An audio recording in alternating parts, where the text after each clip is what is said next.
Hello everybody, this is Preston Giles again. Today we'll be covering data patterns. So today we'll go through introduction, background, the problem at hand, some conclusions, and that'll be it. So again, my name is Preston Giles with Full Sail University. I'm currently in the course Patterns and Recognition, and today's date is 6/27/2021. So a little bit of background. I'm hired as a consultant by D&B. D&B is seeking to help analyze its performance using stock market and financial reporting data. And the final deliverable is a complete SWOT analysis that will help the company better identify the path forward to strengthen its market presence and performance. So the problem. What is the value of the data that I've collected? What are the relevant features? Is there any clustering that's appropriate? Are there any correlations? Has social network had any impact? Or is it able to improve anything on my understanding? What trends can we see? How can these trends be capitalized or optimized?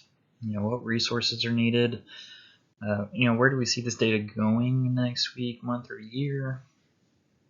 And then finally, that SWOT analysis, identifying possible elements and the rationale behind it.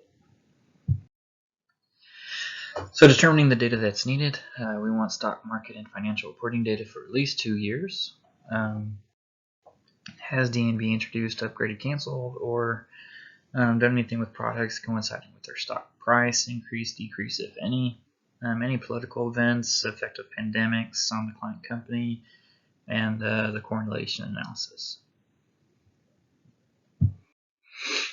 So here's just a brief snapshot of the data that I've collected.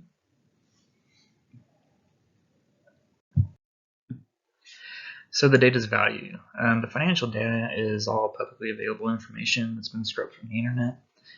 The stock market data has also been publicly scrubbed from available resources, and so the insights created could actually be very valuable. The plan identified could help reduce D&B operation expenses by nearly $3,000 a year. So by reducing operating expenses, D&B can return to being profitable and reduce borrowing.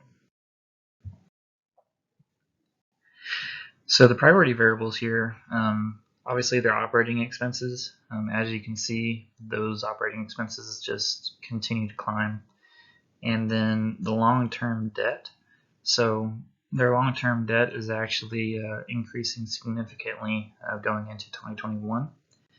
And then their stock market decline. So with our recent IPO as of 2020, you can see that coming now into 2021, that stock price is just continuing to decline. And so what we've identified is basically objective clusters. And the reason for this we'll get into a little bit later, but due to a recent lawsuit, SEC filing, and fine has all coincided with a rather rapid decline in the stock price. So the coincidental correlation, as you can see, since the SEC charged Dun & Bradstreet with FCP violations in the roughly close to $9 million. That was in 2018. As you can see, they had a very, very steep decrease to 2019 and have been slow to rise to get out of that coming into 2020. And then as you can see, the average open and close since opening in 2021 has significantly decreased by almost $3 a share. My social analysis, as expected, D&B refrained from mention of the SEC rulings in their social media. No mentions of the lawsuit in any of those years applicable. And then product promotion and community engagement were very heavy for 2018 and 2019 to overcompensate, I believe, for the lawsuit and SEC filings. So very brief balance sheet analysis. So as you can see, basically year over year, their accounts payable continues to increase while their average cash and cash equivalents on hand has significantly decreased. And then their long-term debt, again, versus their cash and cash equivalents. Long-term debt is just skyrocketing while their cash and cash equivalents has just been steadily declining. Again, so accounts payable is pretty much overshadowing the amount of cash on hand, and that long-term debt increasing significantly. So from a cash flow analysis, you can see here essentially their net borrowing versus their cash flow. So they're actually negative in the cash flow, and their net borrowing just continues to rise. And then their net income is on a slight increase going into 2021. However, their borrowing is still skyrocketing. So again, negative cash flow being substituted with significant increase in borrowing.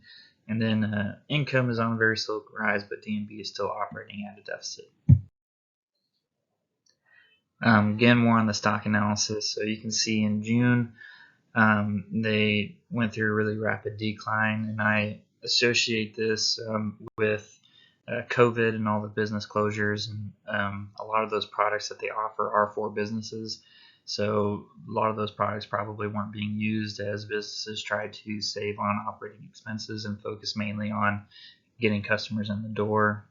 So with that, you can see that really rapid decline, and then having come into a little bit later in the year, they kind of shot back up as I believe investors kind of poured in and trying to get that stock market back up. But as you can see, going into December, it's on the decline again. And then again, year over year, just a rapid decline in their stock price.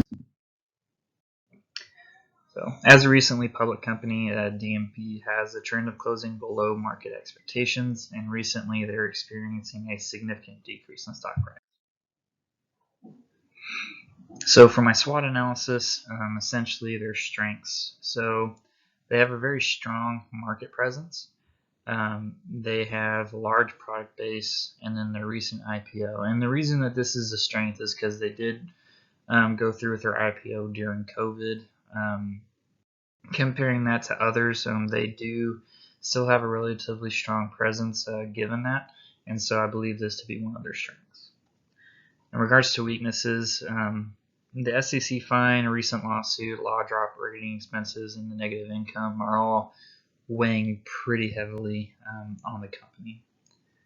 So threats, obviously COVID-related business closures. So DNB basically shops their services to small businesses, medium businesses, even large businesses, and regarding supply chains and everything else. So as you can imagine, with supply chain closures, business closures, and a multitude of other things, businesses trying to save on costs and not going and shopping for those products that DNB offers has just significantly decreased their profit. And so opportunities that I can see, again, COVID-19 related analysis products I think would be great, not only for government use, but for large business sectors to really help out the small business areas. And then lending process expedition. So Dun & Bradstreet has a lot of financial information and